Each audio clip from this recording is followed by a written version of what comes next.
በስመ አብ ወወልድ ወመንፈስ ቅዱስ አሐዱ አምላክ አሜን። ዛሬ የምናየው የቅድስት ሥላሴ የሦስትነት መገለጫዎች ምንድናቸው የሚሉ እኛ በሚገባን ቋንቋ ለማየት እንሞክራለን። የሦስቱ አካላት አንዲት ቅድምና፣ በሦስቱ አካላት መካከል መቀዳደም የለባቸውም።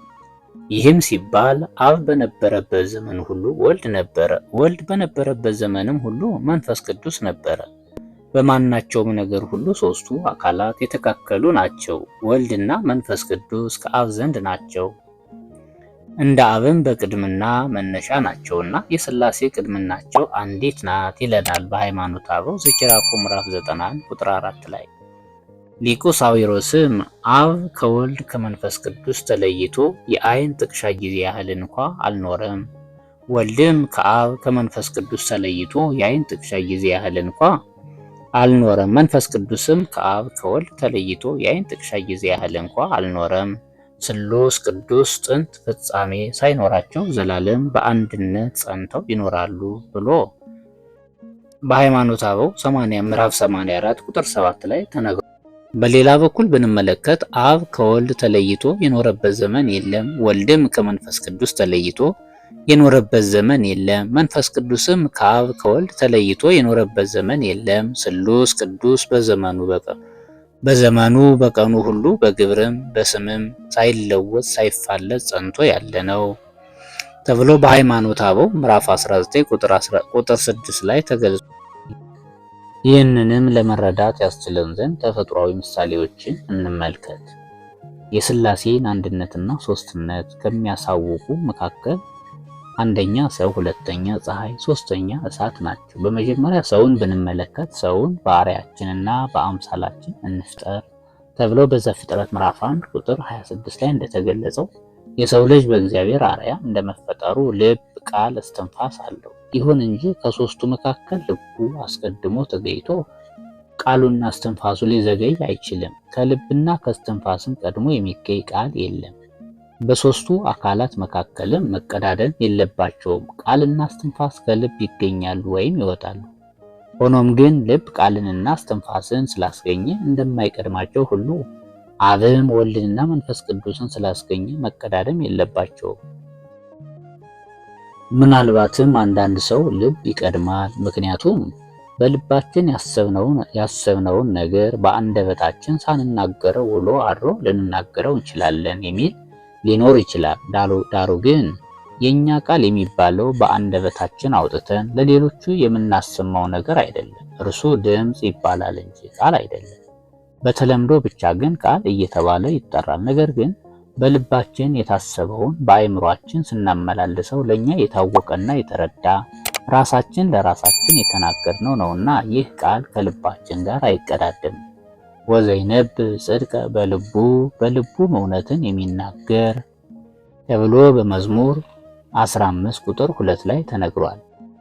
በሁለተኛ ደረጃ ፀሐይን ብንመለከት በፀሐይም ውስጥ ጥላውን አደረገ በማለት ጥላውን ወይም ምሳሌውን በፀሐይ ይነግረናል። መዝሙር 18 ቁጥር 5 ላይ እናገኛለን። እንግዲህ ለፀሐይ 3 ነገሮች ማለትም ክበብ፣ ብርሃንና ሙቀት አሏት። ሆኖም ግን ፀሐይን አየሁ የሚል ሰው ከሦስቱ መገለጫዎቿ መካከል አንዱን ብቻ ለይቶ የሚያይበት ጊዜ የለውም። ክበቧ ከብርሃኗና ከሙቀቷ ተለይቶ ሊገኝ አይችልም። ክበብ ተገልጦ ብርሃንና ሙቀት የማይታይበት ጊዜ መቼ የለም። ክበብ በሌለበትም የሚገኝ ሙቀትና ብርሃን የለም። የሚደንቀው ግን ብርሃንም ሆነ ሙቀት ሁለቱም የሚገኙት ከክበብ መሆኑ ነው። የፀሐይ ክበብ ብርሃንና ሙቀትን አስገኝቶ፣ ነገር ግን ክበብ ከሁለቱም አይቀድምም። ክበብ በተገኘበት ቅጽበት ያለምንም መቀዳደም ብርሃንና ሙቀት ያስገኘዋልና። እንደዚሁም ወደ ሦስቱ አካላት ስንሄድ አብ በክበብ ይመሰላል፣ ወልድ በብርሃን ይመሰላል፣ የዓለም ብርሃን እኔ ነኝ ብሏልና። መንፈስ ቅዱስ በሙቀት ይመሰላል፣ ለሐዋርያት በእሳት አምሳል ወርዷልና። ታዲያ ፀሐይ በክበቧ በብርሃኗና በሙቀቷ መካከል መቀዳደም እንደሌለ በሦስቱ አካላት በአብ በወልድና በመንፈስ ቅዱስም መቀዳደም የለባቸውም።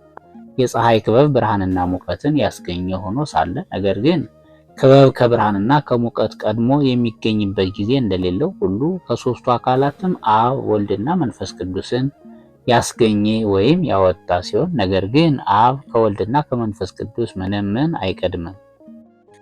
በሶስተኛ ደረጃ እሳትን ብንመለከት አምላክህ እግዚአብሔር የሚባላ እሳት ነው ተብሎ በዘዳግም ምዕራፍ 4 ቁጥር 24 ላይ ተጽፏል።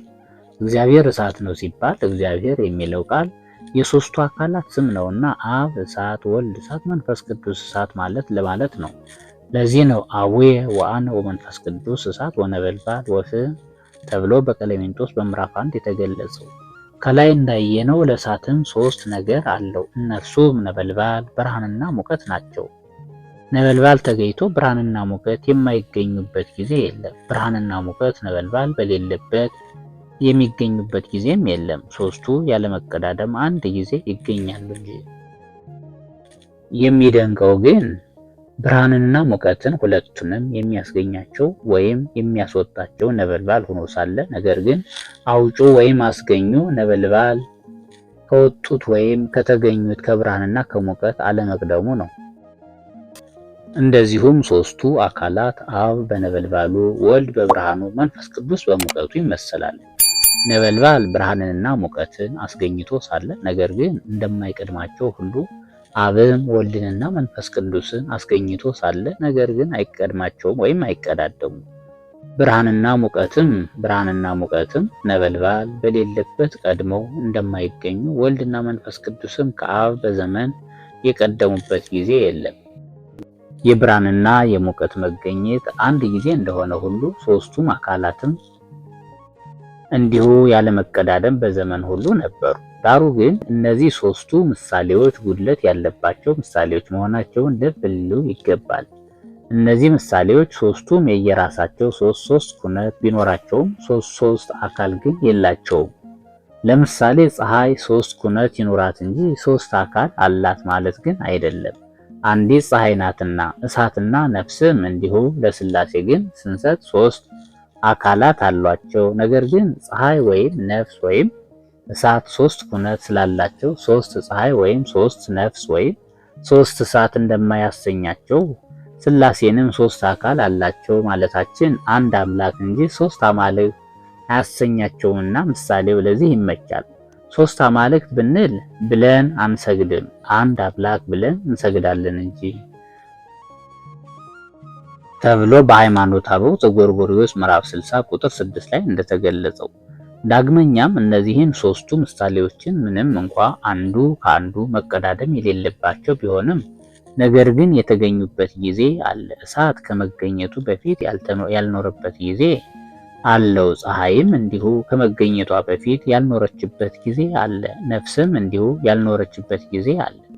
በሶስቱ አካለ ሥላሴ ግን ይህ ሁሉ የለም። ወልድና መንፈስ ቅዱስን ከአብ ተገኙ ስንል ከመገኘታቸው በፊት ያልኖሩበት ጊዜ አለ አንልም። የሶስቱ አካላት ህልውና ሶስቱ አካላት ህልዋን አካላት ናቸው። ይህም ሲባል የአብ አካል ባለበት ሁሉ የወልድ አካል አለ፣ የወልድም አካል ባለበት ሁሉ የመንፈስ ቅዱስ አካል አለ። የሶስቱ አካላት አንዱ ባለበት ሌላኛው አለ ማለት በህልውና አንዱ በሌላኛው ላይ ህልው ሆኖ መኖር ነው። ይህም ሲባል የፀሐይ ብርሃን ባለበት የፀሐይ ሙቀት እንደሚኖረው ያለ ነው። ቤተክርስቲያናችን በተጨማሪ በዚህ ዕለት ከምታከብራቸው በዓላቶች አንዱ ዕረፍቱ ለቅዱስ ዲዮስቆሮስ ሊቀ ጳጳሳት ብላ አክብራ ትውላለች። ዲዮስቆሮስ ማለት ተወካፌ መከራ ማለት ነው። በእስክንድሪያ ሊቀ ጳጳስነት ተሹሟል። ተሹሞም ሳለ ብዙ ተግሳጻትን ጽፏል። ብዙ ድርሳናትንም ደርሷል። ከብዙዎችም አንዱ በልደት፣ በጥምቀት፣ በትንሣኤ፣ በዕርገት፣ በጰራቅሊጦስ እና በበዓለ ትንሣኤ የሚቀደሰው እምቅድመ ዓለም ቅዳሴ ነው። በዘመኑም የቁስጥንጥንያ ቆሞስ የነበረው አውጣኪ እግዚአብሔር ወልድ ከእመቤታችን ሥጋን በነሳ ጊዜ አምላክነቱ በሰውነቱ ረቋል ወይም ተውጧል ብሎ ተነስቶ በንጉሱ በመርቅያን ጥሪ ጉባኤ ኤፌሶን በተደረገ በ21 ዓመት ወይም በ452 ዓመተ ምህረት 636 ኤጲስቆጶሳት በኬልቄዶን ተሰበሰቡ። እሱም ተገኝቷል ማለትም ቅዱስ ዲዮስቆሮስ ሊቀ ጳጳስ ማለት ነው። የሮማው ሊቀ ጳጳሳት ሊዮን ቀዳማዊ ክታብ ልኮ በጉባኤው አልተገኘም ነበር። ክታቡ ቢነበብ 2 ባህሪ ይላል። በዚህ ሰዓት ቅዱስ ዲዮስቆሮስ ይህማ የንስጥሮስ ክደት ነው ብሎ ነጥቆ ቀደደው። በዚህ ሰዓት ንጉሱ ተናዶ አለቃህ አይደለምን? አትመስለውምን? አለው። ምስጢር ባያፋልስ ሃይማኖት ባያፈርስ ነበር እንጂ ምስጢር ካፋለሰማ በምን አለቃዬ ይሆናል ብሎ ቅዱስ ዲዮስቆሮስ ለንጉሱ መለሰለት።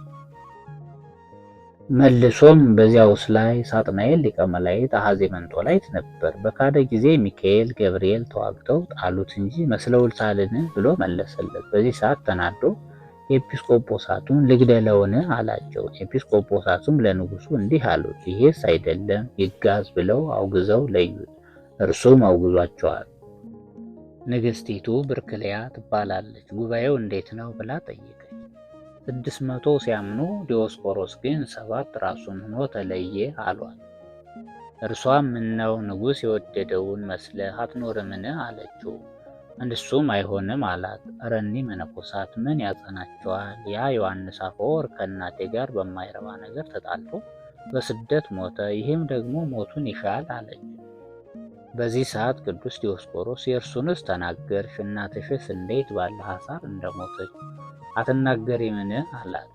በዚህ ሰዓት ብትናደድ ብታፍር በያዘችው አፉን መታችው።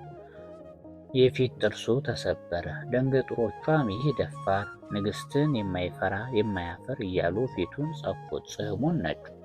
ጽሙንና ጥርሱን አድርጎ በእስክንድርያ ላሉ ምዕመናን ዛቲ የእቲ ፍሬ ሃይማኖት የሃይማኖት ፍሬ ነው ብሎ ልኮላቸው ጽሕሙ ሲታመሙ የሚፈወሱበት፣ ጥርሱ ሌሊት እንደ ዕንቁ እያበራላቸው ስራ የሚሰሩበት ሆኗል። ከዚህ በኋላ ወደ ደሴተ ጋግራ አግዘውት በዚህ ዕለት አርፏል። አነሳስቶ ላስጀመረን አስጀምሮ ላስፈጸመን ለልዑል እግዚአብሔር ክብር ምስጋና ይግባው። ለእመቤታችን ለቅድስተ ቅዱሳን ለንጽሕተ ንጹሐን ወላዲተ ቃል ምክንያተ ድኅነት ቤዛዊተ ኩሉ ዓለም ሰዓሊተ ምሕረት ክብር ምስጋና ይግባት። የመላእክት የጻድቃን የሰማዕታት ጥበቃ አይለየን፣ አሜን።